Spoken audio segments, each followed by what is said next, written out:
Good morning, Don't Unfriend Me Nation. I have not had a chance to prepare a long show. I will try to keep it brief. Brevity is not my strong suit, but I was overwhelmed by the amount of reactions I received off of a few posts this week when it came to Jason Aldean, and I had a chance to see the interactions. And I want to give some advice to people who are internet crawlers.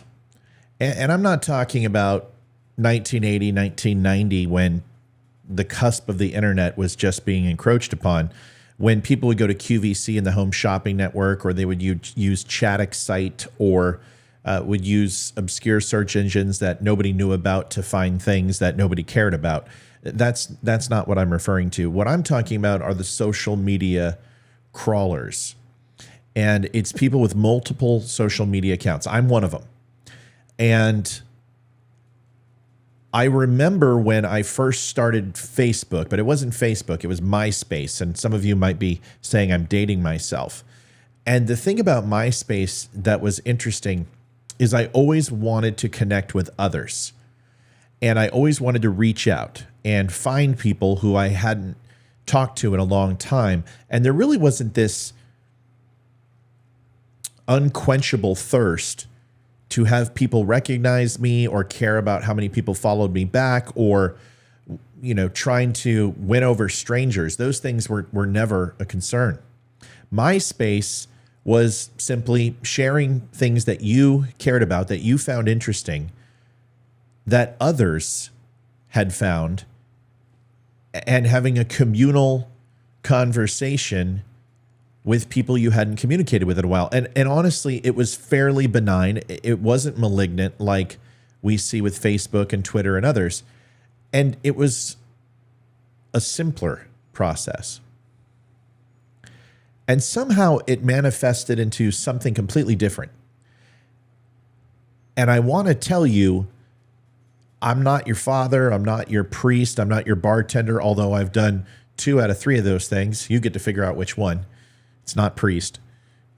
But I will tell you that you're playing a circus or carnival game that is rigged, that you cannot win.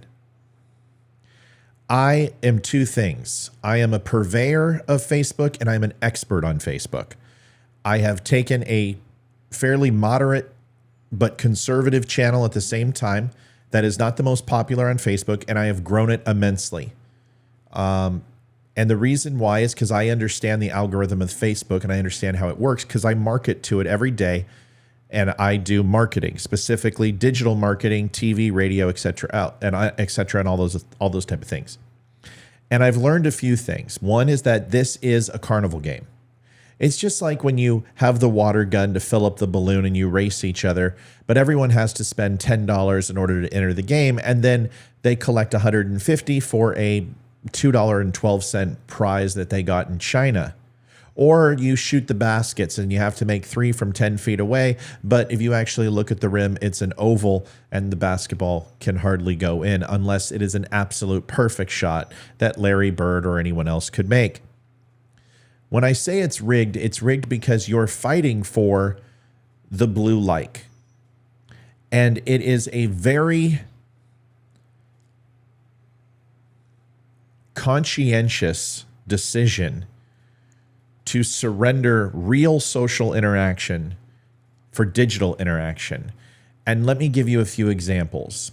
If you're a person that goes to bed with your phone and it's the last thing you look at night, and then it's the first thing you look at in the morning, you're chasing after the blue like, or the follow, or the subscribe, or wherever else it is. How many times have you posted something that you find truly engaging, truly amazing, that moves your inner soul, and you want to share it on Facebook, and you do, and it receives absolutely no attention? Nobody looks at it. Nobody likes it. You become disappointed. You become frustrated. Why won't people listen to me? Why is Facebook throttling my post? Why can't people understand how important this is? But then you can go ahead and picture a piece of food from Wingstop or show a stupid cat video and it goes viral. Why? Why does that happen? Because Facebook is not interested in long, involved diatribes of information. They want quick hits. They get paid by their advertisers for the amount of people who click and interact with posts. You get paid by getting your endorphin hit. You know, that thing that makes you feel better about yourself, the thing that makes you get up and actually work out or go to work or have a positive attitude. And when you don't get that endorphin hit, the opposite holds true. Every time you see a photo that has a like on it from a friend, the first thing you do is find out who liked it. What are they saying about me? And you want to find a connection that way that's impossible to have. Facebook doesn't rely on you getting anything out of Facebook. They are all about you continuing to play the game and give them money, which is your advertisers getting clicks.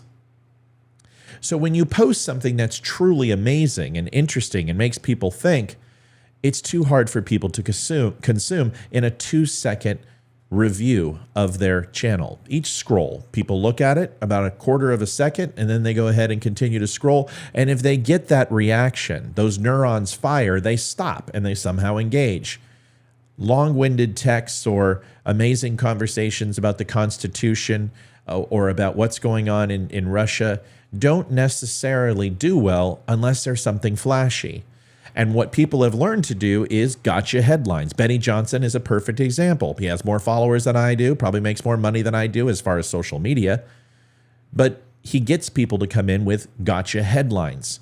And he says something that is slightly true, but also more like the Inquirer, the Star, or the Sun to get you to stop. He might put a little siren or an emoji or a US flag, but anything to get you to stop and draw attention, minus putting up a nude picture, which would be illegal on Facebook.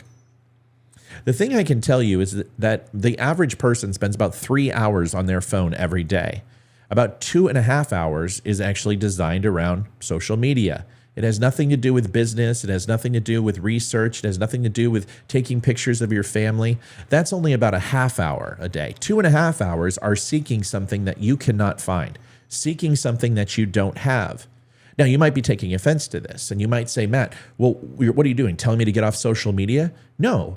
Just like I'm not telling you to stop eating hamburgers or pizza or drinking sugary drinks. What I'm telling you is that there is a reaction to doing so. Depression, anxiety, frustration, a lower self-worth, a lack of confidence are all just horrible ancillary conditions that can come from social media, especially if you don't have a healthy diet, you don't exercise, you don't get outside. I work out every single day. I take care of my body, and I ensure that a mental state of health is in a positive thumbs up position before I go on Facebook, because when I used to, I almost got banned. I would be aggressive to people. I would curse at people. I would belittle people to a point where they would find me completely a bully. And I almost lost my channel because of it. And I learned something, is that I have to look at this like a business. And like a business, there needs to be a healthy amount of disconnect from that business. I've got to do things outside of social media. I've got to find a way to disconnect. And if I find myself rage scrolling, looking for the next person to lambast or looking for that next endorphin hit that may never come, maybe the question is, should you continue to do the same thing and expect a different result? It's not the definition of insanity, but it is the definition of futility. Social media has its place. Like I said, just like hamburgers and pizza, you have to have moderation.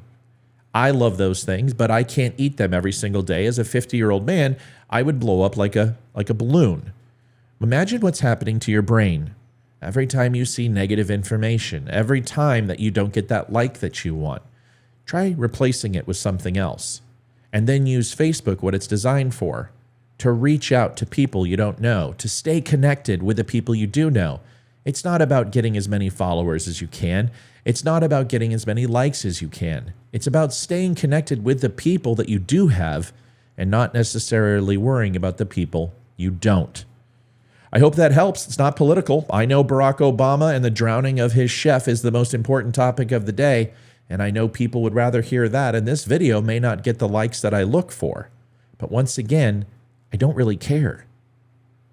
Folks, thanks for watching the Don't Unfriend Me show. You can go to thedumbshow.com, get some cool hats, t-shirts, coffee mugs, all that type of stuff. We do have that Try It in a Small Town shirt. It's one of the most successful shirts we've ever made. It's awesome. People seem to love it. Go take a look And also follow me at thedumbshow.com. We are live Monday, Wednesday, Friday. This is my recorded show. We do these 3 or 4 times a week. And you can stop by. For my podcast listeners, hey, I haven't seen you. I know a lot of you are just listening in your cars. Stop on by Facebook, social media. Have a conversation on our channel, which a lot of people do, that isn't focused just on negativity. We like to have some fun. We like to share stories. Stop on by. Say hello. I will see y'all tomorrow with a live show and a recorded show. God bless. And do me a favor. Have a good night and take care of each other. I'm David Boreanaz with the Cast of SEAL team, and we have an important message for returning vets. We want you to know if you're struggling to cope, there's help and it's just a phone call away.